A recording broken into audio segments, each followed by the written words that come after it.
내 자신의 입이 너를 정죄하는 것이요 내가 아니니라. 정녕 내 입술이 너를 대적하여 증거하느니라. 내가 첫 번째로 태어난 사람이냐? 아니면 내가 산들에 앞서 지음을 받았느냐? 내가 하나님의 비밀을 들었으며 그래서 지혜를 너만 알고 있느냐? 내가 아는 것이 무엇이기에 우리가 그것을 모르겠느냐? 내가 깨달은 것이 무엇이기에 우리에게는 없다는 말이냐? 우리에게 백발한 사람도 아주 나이가 많이 든 사람들도 있으니 새 아비보다 훨씬 더 늙은 사람들이라. 내 아비보다 하나님의 위로가 내게 작은 것이냐? 너에게 무슨 비밀스러운 것이 있느냐? 어찌하여 내 마음이 너를 멀리 데려가느냐? 내 눈이 무엇에다 눈짓하기에 너는 내 영으로 하나님을 대적하여 돌아서게 하며 그러한 말이 내 입에서 나오게 하느냐? 사람이 무엇이기에 깨끗하겠느냐? 여인에게서 태어난 자가 의로워질 수 있겠느냐? 보라, 그분은 그의 성도들을 신뢰하지 아니하시나니 정녕 하늘들도 그분 보시기에 깨끗하지 아니하거늘 죄악을 물처럼 마시는 사람은 얼마나 더 가증하고 추하겠느냐. 아멘. 네, 이렇게 쭉 읽으면 이게 무슨 말인지 이렇게 감이 오세요? 감이 오면 여러분들이 참 성경에 대한 이해가 깊어져 가고 있는 거고, 이게 무슨 이야기인지 잘 모르면 좀 더 성경에 대한 이해가 깊어질 필요가 있습니다. 누군가가 예언서를 강해하면서 욥기를 많이 인용하시는 분이 계시더라고요. 마지막 때 하나님의 심판에 어떻게 무엇 기준으로 심판하실 것인지를 설명으로 이 욥기서를 많이 동원하는 분을 봤습니다. 제 눈에는 조금 그게 의문이기도 합니다. 굳이 이 욥기서가 이게 마지막 때 하나님의 심판의 기준을 말씀하시는 내용인가? 라는 부분은 많이 퀘션입니다. 굳이 그걸로 이렇게 종말을 풀어간다, 욥기를 통해서. 근데 사실 제 눈에는 욥기서에서는 이 종말론에 관한 메시지는 많이 없어 보이는데 그렇게 설명하는 게 저에게는 굉장히 좀 생소했습니다.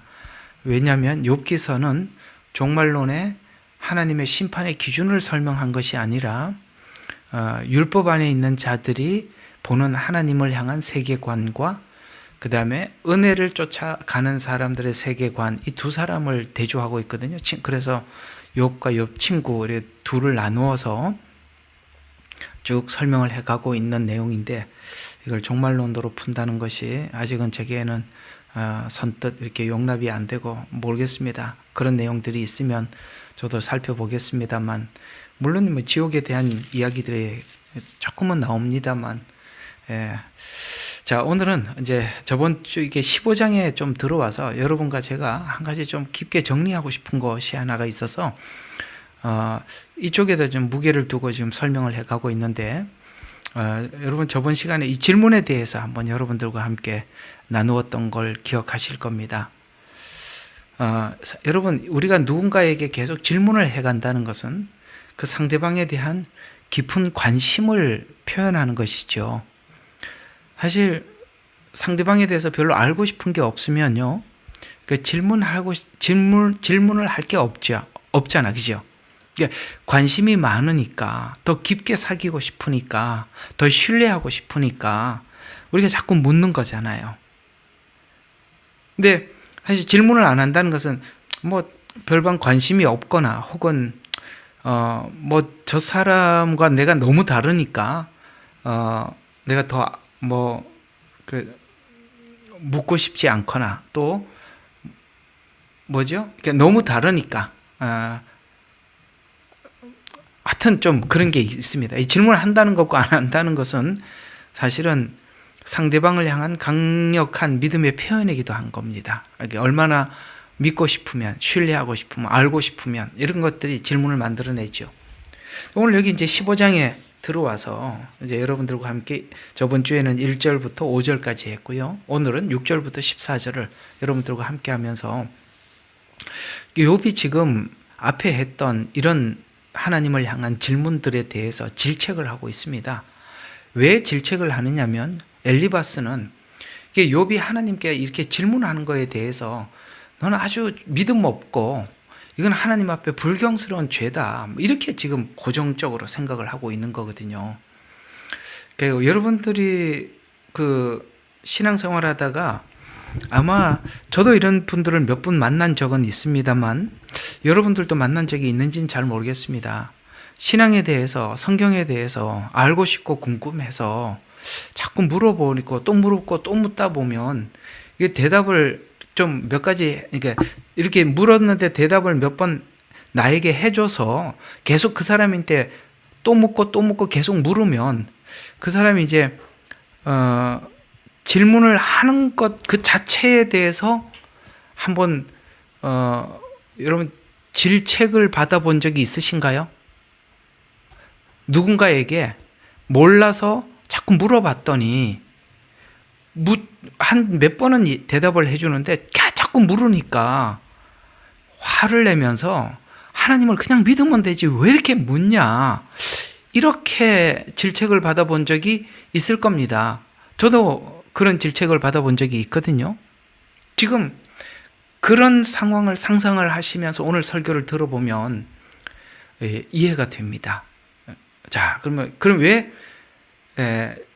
이렇게 질문에 대해서 이 엘리바스는 거부하느냐 이거죠. 그런데 이제 그걸 이제 여기 금방 읽었던 내용 속에서 이런 이야기들을 가지고 이제 묻지 마라라고 하는 건데요. 그러니까 너 하나님이 창조할 때 네가 첫사람 아담도 아니지 않냐, 이제 이런 이야기예요.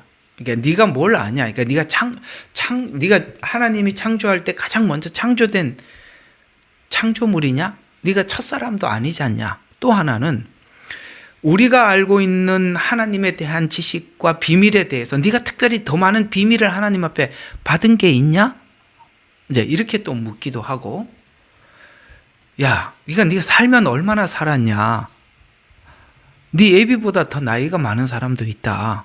그러니까 우리가 질문을 하다 보면 이렇게 사람들이 대답을 하잖아요. 야, 네가 그때 하나님 앞에 창조될 때 네가 딱 창조돼 봤어?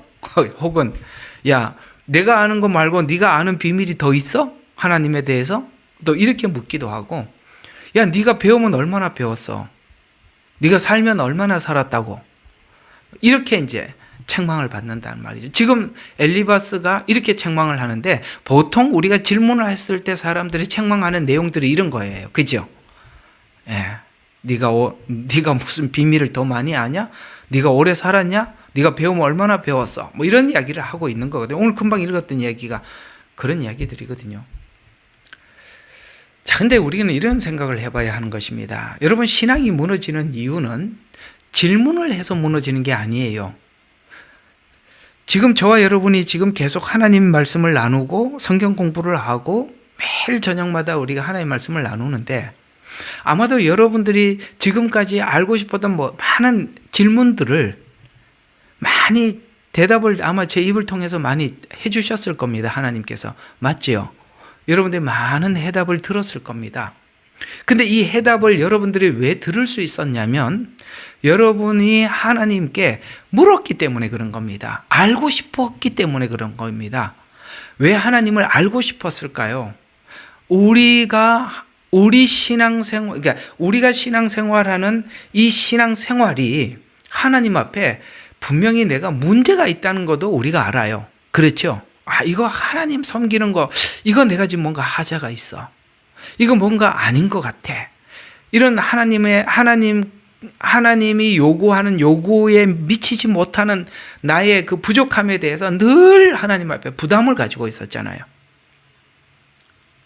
그런데 하나님은 우리의 연약함을 알면서도 뭔가를 우리가 요구하는 것은 굉장히 높은 수준의 것을 요구하는데 내가 한다고 하는 것 같이 보이지만은 내가 거기에 미치지 못하는 내 자신에 대한 항상 부족함을 하나님 앞에 늘 묻고 싶었는데 제가 여러분들과 함께 이렇게 말씀을 나누면서 하나님이 이러이러하십니다 라고 하니까 여러분이 그랬구나 하고 여러분들은 여러분들의 모자람에 대해서도 이해가 되고 하나님께서 큰 요구를 하나님께서 아주 높은 요구를 하는 거에 대해서 그러기 때문에 내가 하나님이 원하는 것까지 내가 갈 수 있겠구나라는 용기도 소망도 가지게 되었을 것입니다. 왜냐하면 나의 부족함과 하나님의 그 완전함 사이에 뭔가가 제가 여러분들에게 계속 가르쳐 주면서 그게 메꿔졌던 것입니다.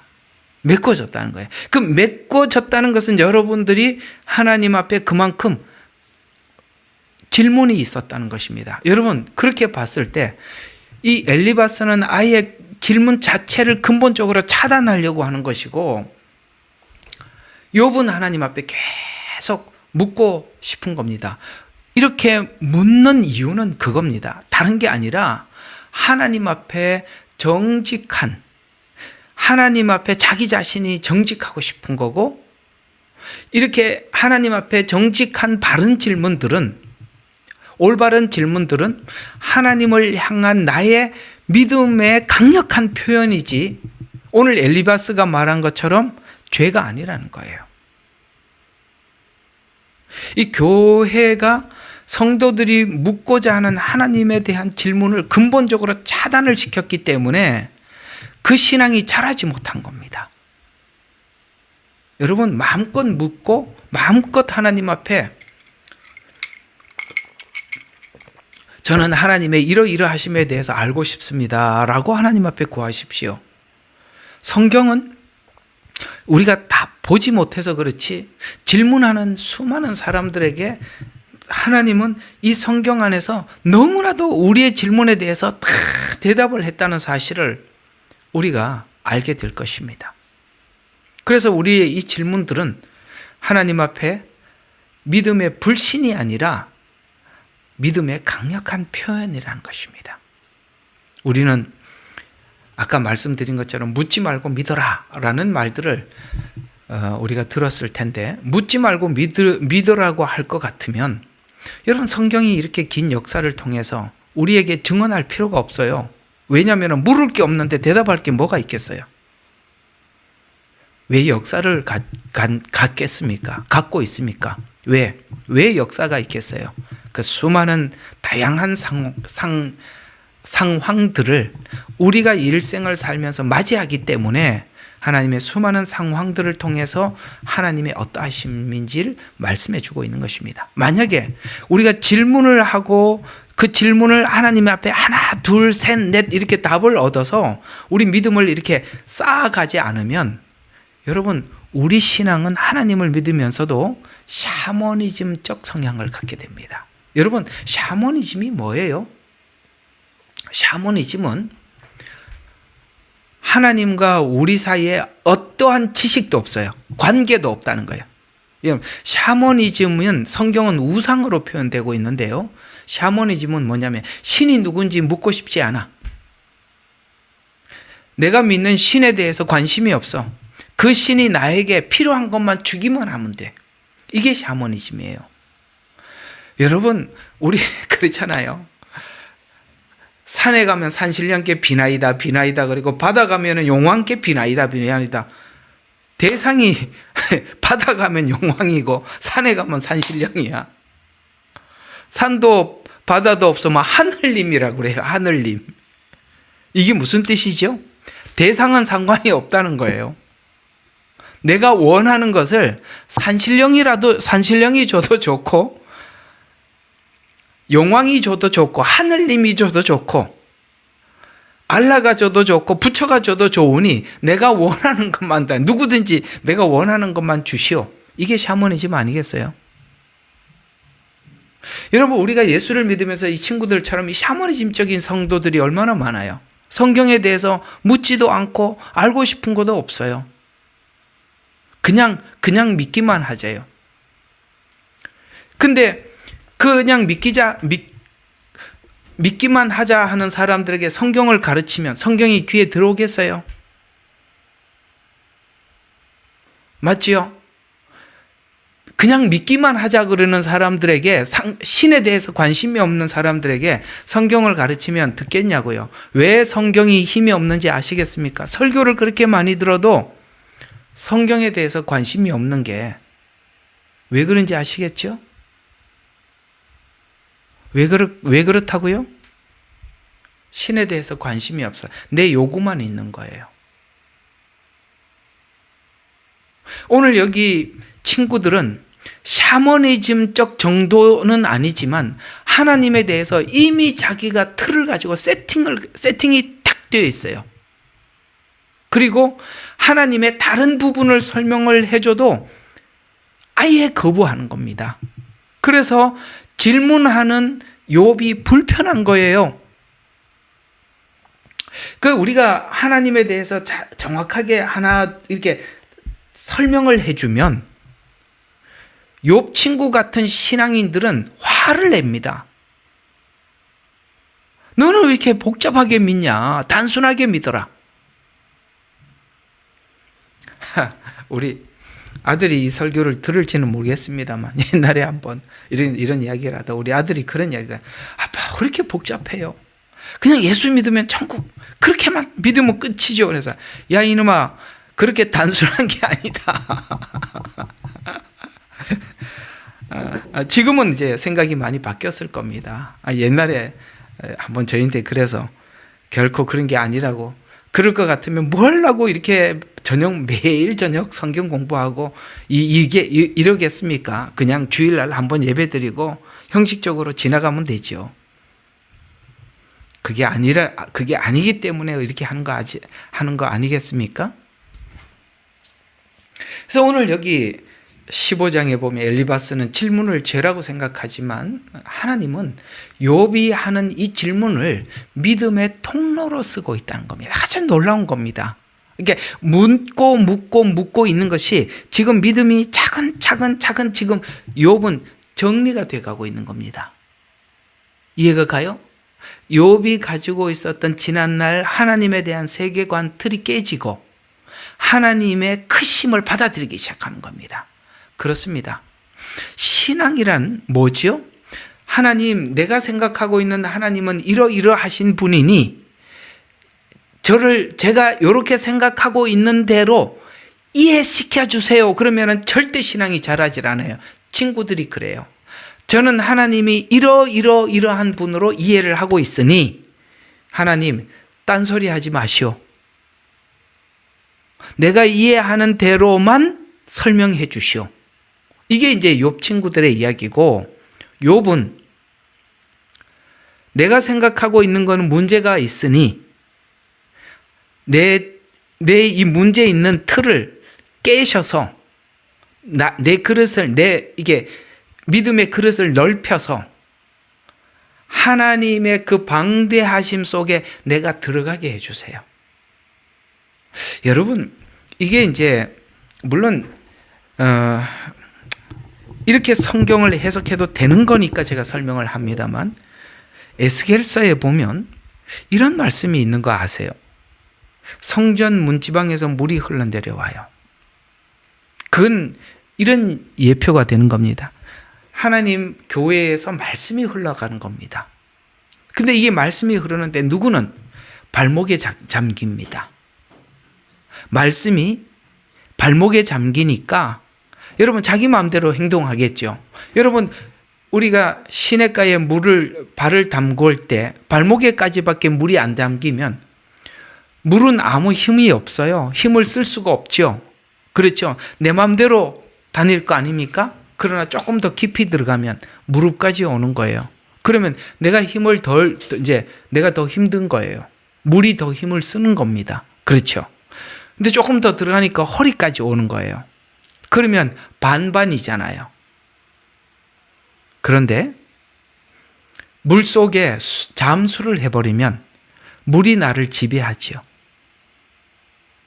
하나님은 지금 욥을 그렇게 잠구어 가고 있는 거예요. 발목에, 무릎에, 허리에 아예 물속으로 잠수시켜버리는 겁니다. 친구들은 아예 이 자체를 거부하는 겁니다. 여러분 지금 이 말씀을 듣고 여러분들의 믿음과 신앙이 그렇게 하나님이 깊게 들어가기 위해서는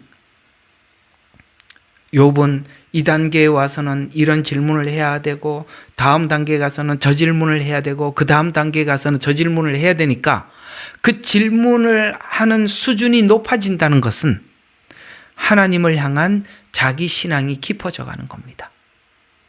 히브리서에서는 말씀하고 있습니다. 누구는 계속 젖만 먹지만 누구는 단단한 식물을 먹는 것입니다. 단단한 식물은 그냥 먹는 게 아니라 그 단단한 식물을 먹을 수 있는 이빨이 준비가 되어야 하고 그 단단한 식물을 소화시킬 수 있을 만큼 내가 건강해야 하는 것입니다. 하나님께서는 여러분들의 신앙의 체질을 건강하게 만드시고 단단한 식물을 주시고 소화시킵니다. 그럴 때 여러분들은 장성해져 가는 것이거든요. 어떻습니까? 질문이 죄고 불경스러운 겁니까? 아니라는 것을 제가 지금 설명해 드리고 있는 것이죠. 우리는 이렇게 질문을 통해서 하나님을 믿고 자기 확신을 무너뜨리고 결국은 내 틀이 깨져야 뭐가 들어오느냐면 하나님의 말씀이 계시로 들어오는 거예요. 계시는 계시는 내 머리로는 담을 수가 없는 거예요. 예를 들어서 이렇게 계시란 뭘까요? 창세기 1장 1절이 계시의 시작이잖아요.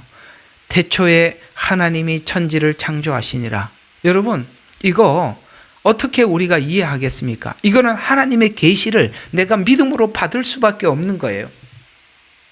내 틀이 깨지고 계시가 내 안에 들어온다는 것은 하나님의 모든 말씀에 대해서 부정하지 않고 다 받아들이겠다는 거예요. 그것이 내가 이해가 안 되더라도 이건 하나님의 말씀이라고 우리가 그냥 받는 게 계시적 신앙이에요. 그러니까 여러분들이 계시적 신앙을 가지고 있기 때문에 이게 제 설교에 대해서 거부하지 않는 겁니다. 계시적 신앙이니까. 여러분들은 여러분들의 사고와 틀이 하나님 앞에 온전하지 못하고 문제가 있다는 걸 다 인지하고 계시는 건 맞지요. 그러기 때문에 그냥 제가 성경을 해석해 주는 그 말씀을 여러분들은 지금 무조건 네 하고 아멘 하고 받을 뿐이에요. 왜 그러냐면 여러분들은 욥과 같이 틀이 깨진 사람들이기 때문에 그런 겁니다. 깨졌기 때문에. 이게 안 깨지면 받을 수가 없는 거예요. 그래서 놀랍게도 이런 수많은 질문들 앞에서 하나님은 욥을 책망하지 않으세요. 너는 왜 그런 불경스러운 말을 하냐? 너는 왜 그런 생각을 하고 너는 왜 이런 질문을 하느냐? 한 번도 책망하지 않았습니다. 하나님은 이 질문을 끝까지 붙들어서 다음 더 수준 높은 질문으로 계속 끌어올리십니다. 결국 이 질문이 하나님과 면전에서 얼굴과 얼굴을 맞대어 만날 수 있는 자리로 올려간 겁니다. 여러분 이런 과정 없이 우리는 하나님의 얼굴을 볼 수가 없는 것입니다. 그래서 오늘 여기 15절에 보면 이제 이 엘리바스가 한 말을 하나 보시면 이렇게 표현하고 있습니다. 내가 내 영으로 하나님을 대적하여 돌아서게 하며 그러한 말이 내 입에서 나오게 하느냐라고 이렇게 말씀하고 있습니다. 이 말은 내 입이 너를 정죄한다라고 말하는데 이 엘리바스는 욥의 말이 틀렸다 맞았다가 아니라 그냥 딱 이렇게 잘라서 이 앞에 했던 이 수많은 말들에 대해서 넌 질문 자체가 너무 하나님 앞에 불경스럽다. 네가 하는 말 그 자체가 정죄다. 이렇게 매도해버리는 거거든요. 그래서 욥의 질문을 아예 들으려고 하지도 않고 자기가 가지고 있는 결론만 계속 반복해서 답을 하고 있습니다. 이게 중요한 겁니다. 이 친구들이 이제 앞으로 욥은 점점 수준이 높아가요. 질문의 내용들이 굉장히 수준이 있어가요. 그런데 욥 친구들은요, 욥에게 해주는 대답이요 항상 똑같아요. 여러분 왜 그런지 아십니까? 한번 이런 겁니다. 여러분 왜 사람들은 하나님을 믿으려고 할 때 하나님에 대해서 질문이 없을까요? 하나님에 대해서 궁금하지 않으니까 질문이 없는 겁니다. 뿐만 아니라 질문을 하지 않는 이유가 이런 게 있어요. 자, 제가 이제 이걸 한번 설명을 할 테니까, 내가 질문이 없었을 때, 맞아, 내가 그랬기 때문에 하나님 앞에 질문을 하지 않았어. 여러분들도 한번 수긍이 될 만한 이야기니까 한번 들어보세요. 여러분, 우리가 질문이 없는 가장 첫 번째 이유는 뭐냐면, 엘리바스처럼 이렇게 계속 똑같은 말만 앵무새처럼 되풀이해서 답을 하는 이유는 딱 몇 가지 이유가 있는데, 첫 번째 뭐냐면 기존 세계관, 기존에 가지고 있던 신앙과 세계관이 흔들리는 거에 대해서 아예 애당초 거부하는 거예요. 왜 그렇죠? 그러니까 옛날에 한번 이런 적이 있었습니다. 이게 제 생활 속에 있었던 예화이기는 합니다만, 이거하고 굉장히 밀접한 관계가 있어서 간증 삼아 한번 말씀을 드리면, 제가 하나님께서 이제 천안에다가 개척을 하라 그래서 이제 제일 초반에 신학교 졸업을 하고 정말 개척을 했는데 돈 한 푼도 없었어요. 진짜 시내버스 타고 다닐 차비가 없었어요. 근데 개척을 하라니까 이게 이해가 안 가. 뭘 좀 주고 하셔야지. 그냥 딱 한마디만 하시더라고요. 천안 시내 가서, 제가 조금 천안 외곽에 살았는데요. 천안 시내 가서 아름다운 곳에 가서 개척을 하래. 이게 도대체 뭔 말인지 알아들을 수가 있어야지. 아니, 천안 시내가 아름다워. 그래, 하도 기가 막혀서요. 요즘 같으면 인터넷이 이렇게 검색이라도 해보지. 그래가지고 이 아름다운 곳이 어딘지 알 수가 있어야죠. 그래, 찾아보니까 아름다운 장식이라는 무슨, 그게 뭘 하는 데더라? 그래요. 이렇게 도배지 같은 거 파는 그런 집이었어요. 그래서 아름다운, 찾다 보니까 두 가지 그 상호가 나오는데, 아름다운 장식이 나오고 또 아름다운 뭐가 나오는데, 가보니까 거기 가서 뭘 하라는 건지 이해가 안 가는 거예요. 그래서 하나님 앞에 기도를 하는 중에, 옛날에 이제 교차로라고 이렇게 잡지가 나와서, 여러분 지금은 안 나오지만 그 옛날에 교차로가 나왔어요.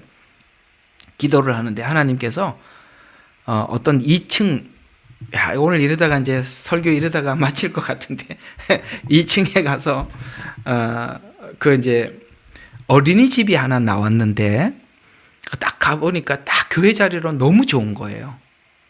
그래서 어린이집이 하나 나왔는데 그 2층에 가서 어린이집 원장을 만나서 이야기를 해서, 보니까 교회 집사님이세요. 근데 왜 이분이 어린이집을 하다가 내놨냐면은, 법이 우리나라 바뀌어가지고 2층은 어린이집을 할 수 없게 됐어요. 애들이 다친다고. 그래가지고 2층에 근데 자기가 교회 집사님이시다 보니까 자기는 자꾸 그런 생각이 돼. 이게 어린이집을 하면서도 여기는 교회 자리인데, 교회를 하면 참 좋은데, 이런 생각이 굉장히 들었다는 거예요. 그래서 제가 가서 이렇게, 이게 집이 이렇게 나와서 사실 교회를 하려고 지금 그럽니다 라고 했더니, 주인이 불심이 굉장히 깊은 사람인데 교회 한다 그러면 절대 안 줄 거래요. 그러면서 제가 주인한테 얘기는 잘해보겠습니다만, 그러면서 이분이 창문을 활짝 열면서 주변을 동서남북을 다 보여주면서, 보세요 목사님 얼마나 아름다운지 보세요. 이렇게 아름답지 않습니까? 저쪽 문을 열면서 이렇게 아름다워. 여기구나, 이런 생각이 드는 거예요. 하나님이 아름답다고 했으니까. 여기가 응답이구나. 오늘 이제 옛날에 천안 개척하던 간증을 하게 됐는데요. 그래서 하나님, 여기 맞네요. 내가 봐도 여기는 딱 교회 자리인데요. 어떡하지요? 하나님 앞에 그랬어요. 그래가지고 이제 주인을 찾아가서 계약을 하러 왔는데, 돈이 한 푼이라도 있어야지. 돈이 하나도 없어요. 그래서 주인한테 가서 말은 했죠. 내가 이렇게 일어나서, 우리가 거짓말은 할 수는 없고, 뭐라고 그랬냐면 하나님 지혜를 주시더라고요. 우리가 선교원을 하려고 그런다. 이제 이렇게 얘기를 했어요. 주인인데. 저희 집사람이 이제 옛날에 어린이집 원장을 했었거든요. 그러니까 이제 성교원을 한다고 그랬어요. 그러니까 주인한테 뭐라 그러냐면 성교원을 하려면 교회 부속 건물이라 교회가 있어야 된다. 이게 좀 꽤 커요. 그래가지고 우리가 그랬어요. 반은 교회를 하고 반은 성교원을 하려고 그런다. 왜냐하면 성교원은 교회가 있어야 되니까. 근데요, 이 부부가 불심이 부인이 엄청나게 깊고 그 남자는 조금 좀 그래. 근데 마침 이 부인이 제주도 놀러를 가서 그 남자만 있었던 거예요. 근데 우리가 이제 그런 이야기를 하니까 그때 우리가 30대 초반이었어요. 그러니까 그 주인이 보니까 딸 생각이 들어서 너무 우리 사모님 보고 측은하게 여기는 거야. 자기 딸이 생각이 그렇게 나더래요. 그래서 아무 생각 없이 그러라고, 그렇게 하라고 얘기를 했다가 부인이 돌아와서 싸움이 나가지고 교회에 줬다고 싸움이 나가지고. 근데 계약서 썼는데 어떡합니까? 근데 돈이 생겨야죠. 근데 마침 그때 우리가 임대 아파트 들어가서 그 임대 아파트를 들어가려면 이제 은행에서 대출을 받았는데 우리가 이제 임대 아파트 들어가서 두세 달, 한 몇 달 안 살아서 이게 나와야 되겠다 그랬더니 그러면 이렇게 임대 아파트 살다가 나오면은 그 돈이 다시 다 은행으로 들어간다네? 그럼 몰랐죠. 그래서 우리가 가서 사실은 이 돈을 좀 가지고 우리가 교회를 개척을 해야 되는 입장이다라고 얘기했더니 또 하필이면 또 이걸 또 관장하는 분이 장로님이셔. 그러니까 이 장로님이 교회가 하나 세워진다는데 제가 뭘 힘을 써서라도 한번 해보겠습니다 해가지고 이 돈을 은행에다 안 놓고 우리를 바로 준 거예요. 그 이제 그 빚으로 우리가 또 하는 거죠.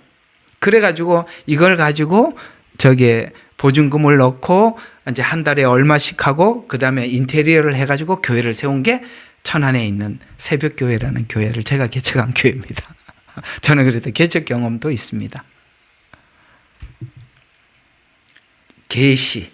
그러니까 이제 오늘 제가 여러분들한테 말씀드리려고 하는 것이 뭐냐면은 아주 이성적으로 돈이 준비가 돼야 개척을 하고 뭐가 돼야 뭘 하고 이렇게 친구들처럼 이렇게 이성적이고 자기 틀이 강한 사람들은 하나님이 뜻밖의 이야기잖아요. 아름다운 곳에 가서 개척을 해라. 돈은 안 주고. 그러니까 이렇게 하나님께서 뭔가를 말씀하시는 이런 것들을 받아들일 수가 없는 거예요. 제가 지금 이 말을 좀 이렇게 설명을 했습니다. 이해가 가세요? 욥 친구들은 하나님께서 계시적으로 하는 말들을 알아들을 수가 없다 이 말이에요. 그것이 기도든 말씀이든. 이게 우리 인간이 생각하고 있는 사고의 틀이 깨지지 않으면 받을 수가 없어요. 그러면은 욥처럼 우리가 그걸 이게 깨져야만이 욥처럼 하나님의 계시를 받을 수 있는 그릇이 넓혀지는 거예요. 그래서 그 그릇을 넓히려고 하나님께서 기존 욥이 안전하게, 욥 자신을 안전하게 보장할 수 있었던 모든 것을 다 가지고 간 겁니다. 이해가 가요? 돈도 가지고 가고 자식들도 뺏어가 버리고 욥이 자기 자신을, 그 마지막에는 자기가 자기를 의지할 수 있으니까 하나님이 악창이 나게 만들어서 욥이 의존할 수 있는 모든 걸 다 걷어 가지고 가버린 겁니다. 그래서 욥은 하나님을 붙잡을 수밖에 없어서 오늘 여기까지 온 거예요. 여러분 생활이 욥처럼 하나님께서 그렇게 가지고 가고 계신다면 여러분들의 틀을 깨는 겁니다. 왜냐하면 우리는 오늘 욥 친구들처럼 그런 기존 세계관이 우리한테 편하거든요. 이 쉽게 말해서 하나님 내가 믿고 싶은 만큼만 믿도록 하지 자꾸 믿으라고 강조하지 마세요. 나 괴로워.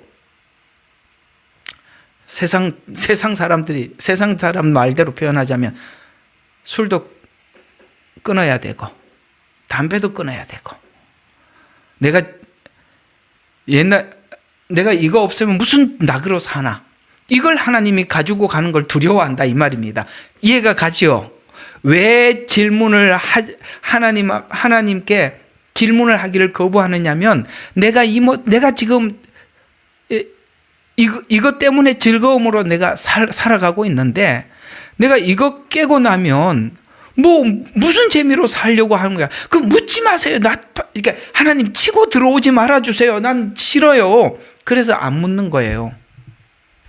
아시겠어요? 왜 이런 설교를 안 들으러 오는지 아세요? 다 알고 있습니다. 왜 안 뻔한 이야기 아니에요. 목사님, 제가 편한 대로 믿게 좀 두세요. 왜 알고 싶지 않아요? 하나님에 대해서. 그냥 천국 가는 길만 가르쳐 주세요. 그게 전부다고요. 이 친구들 세계관이라 이 말입니다. 믿고 싶은 것대로 믿고 살고 싶은 대로 살고 싶은 겁니다. 질문을 우리가 한다는 것은 내 마음속에 하나님을 받아들이고 싶어하는 마음이 사실은 내 마음에 진실하고 간절하기 때문입니다. 그래서 질문하는 욥의 신앙은 자라고 있고 친구들은 멈춰 있는 겁니다. 욥은 하나님을 대하는 마음이 친구들과 다르게 진심이기 때문에 그렇습니다. 진심이기 때문에. 그래서 욥은 계속 묻고 답을 얻어가고 있습니다. 그러나 친구들은 아예 그 질문 자체를 거부하고 있습니다. 질문하는 것은 믿음 없음, 이렇게 취급을 하고 있다는 것이죠. 질문은 믿음을 만들어 가는 중요한 자료입니다. 그 질문을 통해서 사실 내가 내 마음속에 바라는 것은 내 안에 내 가치관을 깨고 하나님의 세계로 내가 들어가려고 하는 노력 때문에 하나님 앞에 끊임없이 이렇게 묻는 것입니다. 놀랍게도 성경에 있는 수많은 인물들, 믿음의 정상에 선 사람들은 끊임없이 하나님 앞에 묻고 또 묻고 물었다는 사실을 아십니까? 여러분, 아브라함은 하나님 앞에 계속 물었습니다. 하나님, 내게 무엇을 주시려는 것입니까? 에레미야는 하나님 앞에 물었습니다. 왜 하나님 악인들의 길은 형통한 것입니까? 하박국은 물었습니다. 하나님, 언제까지 이렇게 하실 것입니까? 다윗은 묻습니다. 어찌하여 언제까지 나를 버리실 것입니까? 침례요한은 물었습니다. 오실 그이가 당신입니까? 여러분, 놀랍지 않습니까? 질문 없는 사람들은 잘하질 않아요. 바리새인들이 하나님 앞에 묻는 거 봤습니까? 질문은 내 마음의 진심의 표현이며 내 믿음의 표현이고 내 틀을 깨고 하나님 세계로 들어가고 싶은 나의 절박한 마음이 하나님 앞에 묻게 만들고 기도하게 만들고 말씀을 들으러 나오게 만드는 것입니다. 따라서 여러분, 질문은 불신앙이 아니라 하나님을 향한 깊은 관심과 애정의 표현입니다. 엘리바스는 질문을 멈추라고 하고 하나님은 욥의 질문에 계속 경청하고 있습니다. 그렇다면 성경에서 하고자 하는 가장 깊은 질문이 무엇이겠습니까? 바로 율법을 주신 이유입니다. 여러분, 구약 내내 하나님께서 그 긴 시간 율법을 이스라엘에게 주고 율법을 통해서 잣대를 가지고 심판하기도 하고 축복하기도 했습니다. 구약 내내 하나님은 이스라엘이 물으러 오기를 기대했던 것입니다. 뭘 묻기를 원했을까요?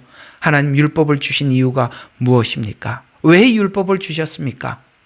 엘리바스는 율법을 가지고 질문하지 않아요. 여러분, 율법을 가지고 질문하지 않는다는 것은 자기 기만이고 자기를 속이는 행위입니다. 맞지요? 여러분들은 율법적으로 신앙생활을 하는데 내가 하나님과 믿음이 깊다, 하나님과 관계가 깊다, 완전 새빨간 거짓말 아닙니까? 율법을 가지고 이렇게 되려고 하면 할수록 우리가 외식주의자라는 것을 시인할 수밖에 없는데, 율법을 가진 사람들은 당연히 질문이 나와야 하는 것입니다. 왜냐하면 율법을 주신 목적을 성경은 분명히 말합니다. 율법으로는 죄를 깨달음이라. 죄를 깨달음이라. 죄를 깨달아야 죄를 속죄하실 예수님을 찾으러 가지요. 왜 예수님을 못 만납니까? 율법으로 죄를 깨닫지 않기 때문입니다. 율법으로 외식하는 것이 믿음이라고 착각하기 때문이죠. 질문하지 않습니다, 이들은. 여러분, 정말 예수님을 믿기 위해서 진심이었던 바울의 이야기를 한번 정리를 해보면 금방 이해가 갑니다. 바울은 자기 자신에 대해서 이렇게 표현을 했었습니다. 율법으로는 흠이 없는 자라. 내가 율법으로는 흠이 없는 자라라고 말했습니다. 그런데 율법으로 흠이 없다고 생각하던 그때 내면 깊은 곳에 바울은 자기 자신과 끊임없던 어떤 싸움이 있었던 것을 이렇게 표현하고 있습니다. 로마서 7장 24절과 25절에 오라 나는 곤고한 사람이로다. 자기는 율법으로 흠이 없다고 생각했는데 사실 내면에는 얼마나 공고했는지 몰라요. 그래서 그는 속으로 이렇게 외쳤대요. 누가 나를 건져낼 것인가? 여러분, 바로 이게 정상이죠. 율법으로는 죄를 깨닫는 겁니다. 자기의 외식과 거짓을 깨닫는 게 정상이죠. 그래서 누가 나를 건져내랴라는 누가로 갔어요. 이 무슨 말입니까? 내가 나를 못 건지더라는 거예요. 그래서 누구를 찾았던 것입니다. 누가 나를 건져내랴에서 답을 찾은 게 누구였습니까? 예수 그리스도. 이렇게 구약과 신약이 연결이 되어 있는 겁니다. 구약을 주신 이유, 율법을 주신 이유는 곤고한 사람이 되라고 준 거거든요. 그리고 누가 나를 건져낼지 하나님 앞에 구하라고 준 거거든요. 그랬더니 성육신하신 신약에 오신 예수님을 만나 우리 주 예수 그리스도로 말미암아 하나님께 감사하리로다. 이렇게 간 겁니다. 그래서 구약에 이런 애통하는 마음, 이게 구약의 율법을 가지고 하나님 앞에 의롭게 되려고 하는 자들의 외침이 정상이죠. 욥의 외침이 정상입니다. 욥 친구들은 욥이 왜 이렇게 고통스럽게 하나님 앞에 외치는지 알지 못하고 있는 것입니다. 율법이 제 역할을 하면 사람은 침묵할 수 없고 질문하기 시작합니다. 나는 왜 죄인인지, 나는 왜 내 스스로를 구원하지 못하는지, 그래서 내 스스로 구원하지 못하기 때문에 누군가가 나를 구원할 것이다 라는 질문에 우리는 자연스럽게 십자가가 대답을 하고 있다는 것입니다. 여러분, 십자가의 대답은 바로 이렇게 질문에 질문을 더하는 사람들에게 주려고 십자가는 기다리고 있는 겁니다. 기다리고 있다고요. 질문하는 사람들에게 십자가가 대답을 하고 있다는 말이에요. 욥이 믿음의 사람이라는 것은 엘리바스는 질문을 멈추라고 하지만 하나님은 욥의 질문을 끝까지 해서 답을 얻는 데서 여러분, 이 욥은 이 질문을 멈추지 않고 끝까지 함으로써 성경은 그를 믿음의 사람이라 이렇게 우리에게 말씀해 주고 있는 것입니다. 자, 오늘 이 이야기들을 한 가지 딱 정리하는 차원에서 이 이야기로 여러분들과 함께 이야기를 마무리해 보려고 하는데요. 여러분, 이상합니다. 예수님을 십자가에 못 박고 난 이후에 이스라엘이 너무너무 마음의 양심에 가책이 드는 거예요. 진실한 사람들은 마음에 너무 가책이 들었었어요.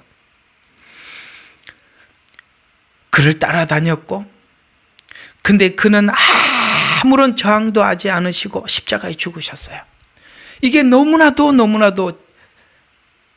질문도 될 뿐만 아니라 너무나도 자기 마음에 괴로울 때 하나님은 베드로를 회심시켜서 성령을 통해서 성경을 열어주시면서 사도행전에서 외치기 시작합니다. 그래서 대중들이 그 찔리는 양심, 하나님을 향한 질문, 너무 괴로운 이 마음을 가지고 섰을 때 베드로가 외치죠. 너희가 십자가에 못 박은 예수는 바로 하나님께서 우리의 구원을 위해서 보내주신 그리스도라 라고 외쳤습니다.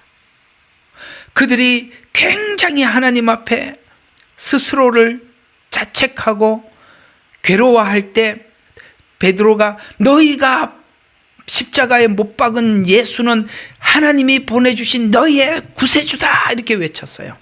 그럴 때 그 다음 절에 사도행전 2장 37절에 이 말을 듣고 마음이 찔려 형제들아 우리가 어찌할꼬 라고 하나님 앞에 몸부림을 쳤습니다. 이해가 가세요? 이게 정상이라는 거예요. 바울이 그랬죠. 오라 나는 곤고한 사람이로다. 너희가 십자가에 못 박은 예수 같은 이야기지 않습니까? 그때 38절에 보니까 회개하여 예수 그리스도의 이름으로 침례를 받으라라고 외쳤습니다. 어떻습니까? 신앙이 무너지는 소리, 형제여 어찌할꼬? 바로 이것입니다. 오늘 지금 욥은 하나님 앞에 형제여 어찌할꼬 이렇게 외치고 베드로는 거기에 대한 답을 줍니다. 하나님은 지금 욥을 그렇게 이끌어 주님을 만나는 자리로 이끌어가는 것입니다. 여러분, 우리 신자의 생애가 모두가 동일해요. 여러분과 제게 찾아오는 수많은 사건들은 하나님을 향해 질문을 하라는 겁니다. 하나님에 대해서 물으라는 겁니다.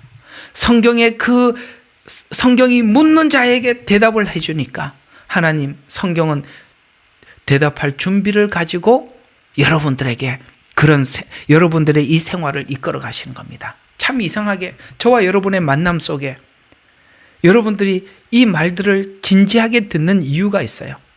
그것은 하나님께서 여러분들에게 이 말씀을 들을 수 있도록 준비시켜서 이 자리에 데리고 왔고, 저는 여러분들에게 이 말을 하기 때문에 저는 사실 이번에 여러분들을 만나면서 똑같은 이야기를 똑같이 들어요.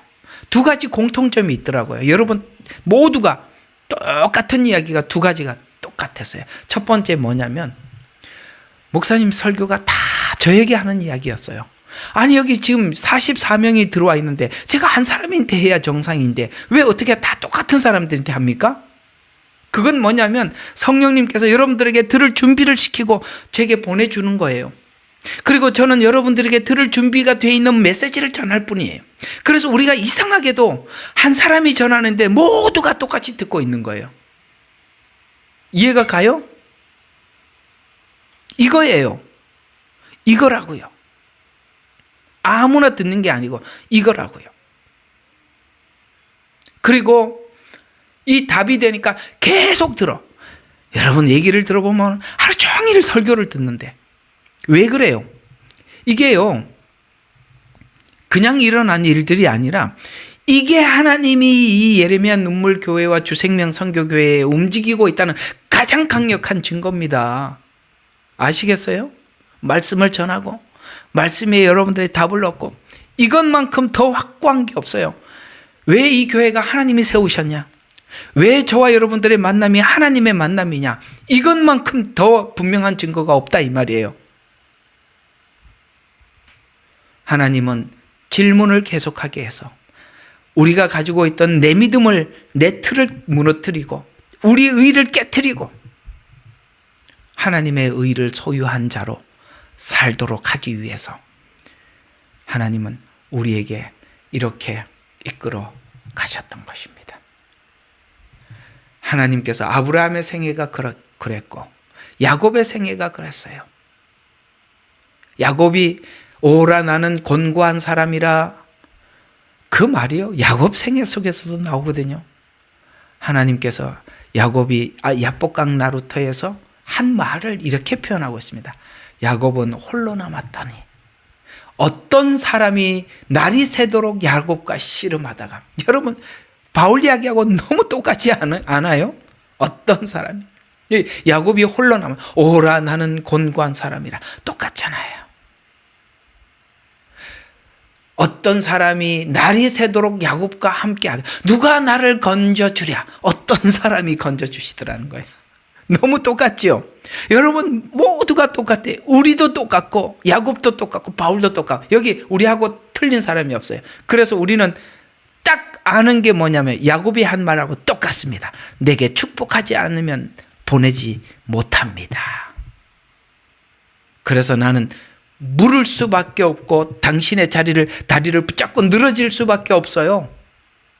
내게 축복하지 않으면 보내지 못합니다. 여기까지 온 겁니다. 아멘이시죠?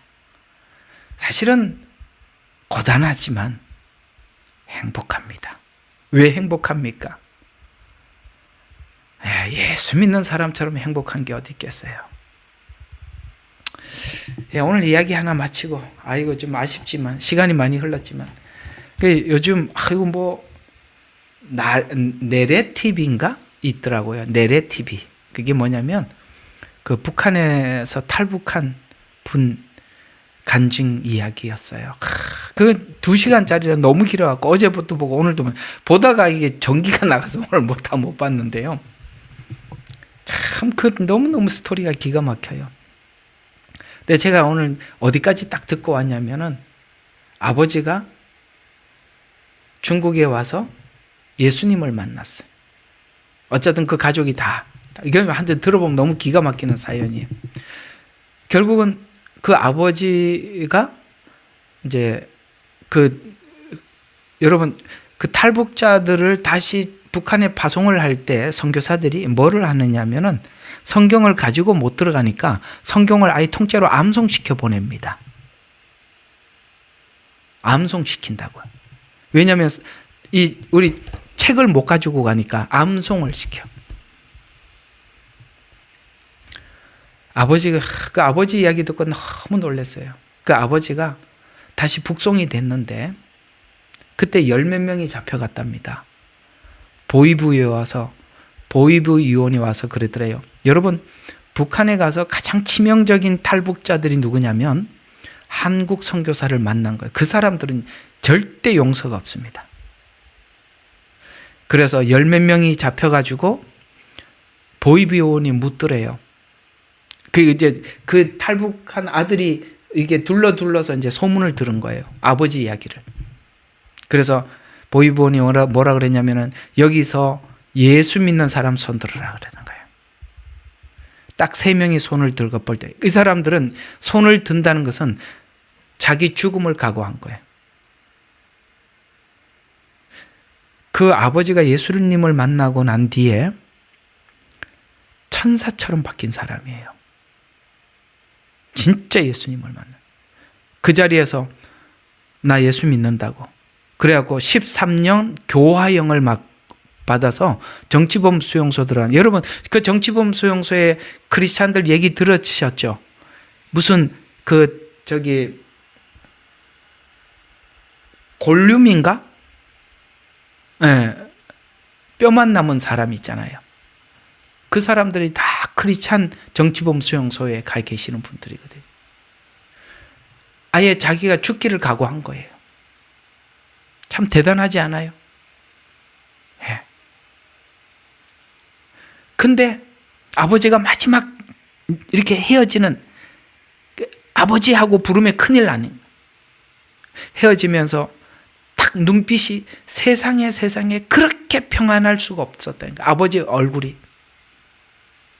그걸 아버지 마지막 모습을 봤대요. 우리는 고단한 인생을 살아요. 그러나 우리 속에 흐르는 오늘 욥과 같이 이렇게 고단하지만 우리 마음속에 흘러내려오는 이 평안은 누구도 빼앗을 수가 없는 겁니다. 하나님이 그런 믿음의 사람 만들려고 우리 인생을 이렇게 이끌어가고 있는 겁니다. 다음 시간에 또 계속하지요. 15장 아직도 질문에 대한 이야기 더 남아 있습니다. 기도하고 마치겠습니다. 사랑의 하나님, 감사합니다. 우리는 하나님에 대해서 묻고 또 묻고 싶습니다. 물었더니 성경이 열렸어요. 성경이 보입니다. 하나님의 마음이 보이고 지난날 과거의 내 인생이 무슨 인생이었는지, 왜 그런 인생을 살았는지 알게 되었습니다. 고단하지만 행복합니다. 왜냐하면 주님의 손 아래에 있기 때문입니다. 이 행복을 빼앗기지 않게 도와주시옵소서. 예수님 이름으로 감사하며 기도드렸습니다. 아멘. 예레미야의 눈물은 시대에 맞는 말씀 선포와 변질되지 않은 순수 복음을 외치고 있습니다. 함께 연결되어 하나님께 예배드리며 이 마지막 때에 하나님께 쓰임받길 원하시는 분은 카카오 채널로 연락 주시면 연락드리도록 하겠습니다. 고정 댓글에 채널 경고와 착제에 대비한 예비 채널과 제2채널 링크를 올렸습니다. 이 채널 또한 구독 부탁드리겠습니다. 감사합니다. 우리는 역사상 가장 중요한 시점을 지나고 있습니다. 하나님께서는 하나님의 일을 하시기 전에 사람을 준비시키셨음을 우리가 알고 있습니다. 하나님 말씀은 마지막 때의 대추수, 대부흥의 때가 있다고 분명히 예언하고 있습니다. 아멘.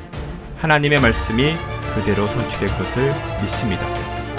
예레미야 눈물은 잠자는 교회와 영혼을 깨우기 위해 노력하고 있습니다.